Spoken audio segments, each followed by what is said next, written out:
Neil Warnock joins the show now. Neil, a very good morning. Morning, lads. Morning, all right. Neil. I'm just saying he's a confident man, Pep, isn't he? Oh, I loved it last night, Alan. When you're a manager and you listen to the experts, you know, I was listening to the experts at half time, like, Pep, he doesn't look as if he's all there really tonight. I've got to change it. They've drastically got to change it. And I watched that second half, and every time a goal went in, I thought about the experts. Everybody can be a manager, can't they? But that's why he's the best manager, to get that.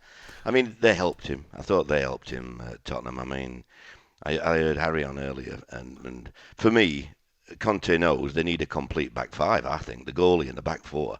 I mean, he said a world-class centre-half. I don't see it. I think the centre-halves have been poor for a long time, and I think Conte knows that.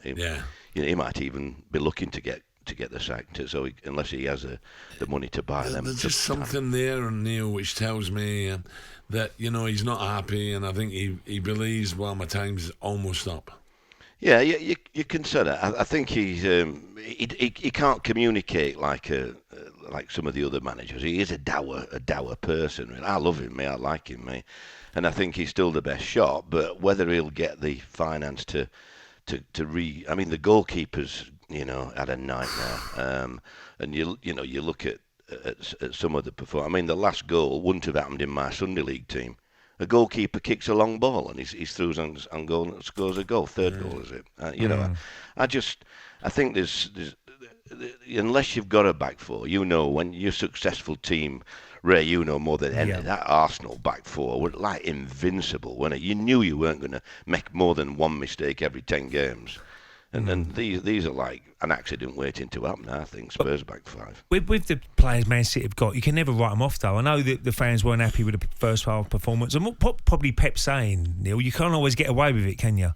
I mean, you can't always go... If you play Manchester United, you go 2-0 down, you probably lose the game against better side. I know Tottenham, as you mentioned there, the defence was poor in the second half. But with the likes of Mahrez and Haaland and Grealish and Foden, you can never write Man City off, can you? You can't, but if anything, Ray, I thought they were comfortable in first half. I didn't think Tottenham caused any problem.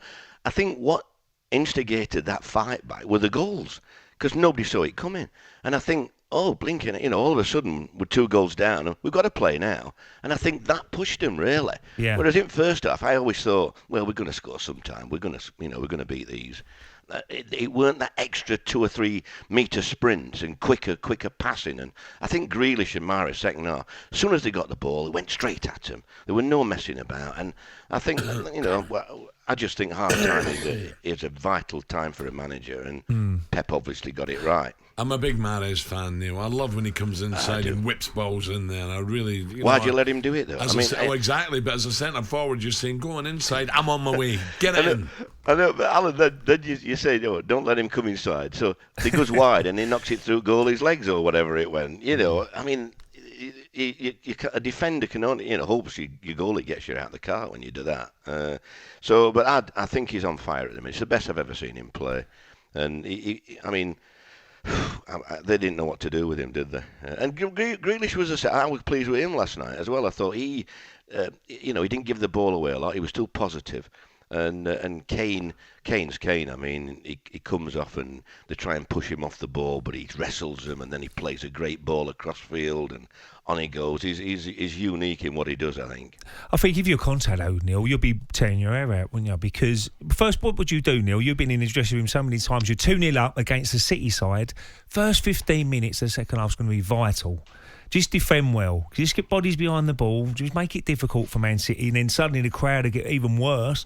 Worst possible nightmare is let them score when they did that first goal in the second half. I know, and the thing is, Ray, like you've just said, you've got to close down.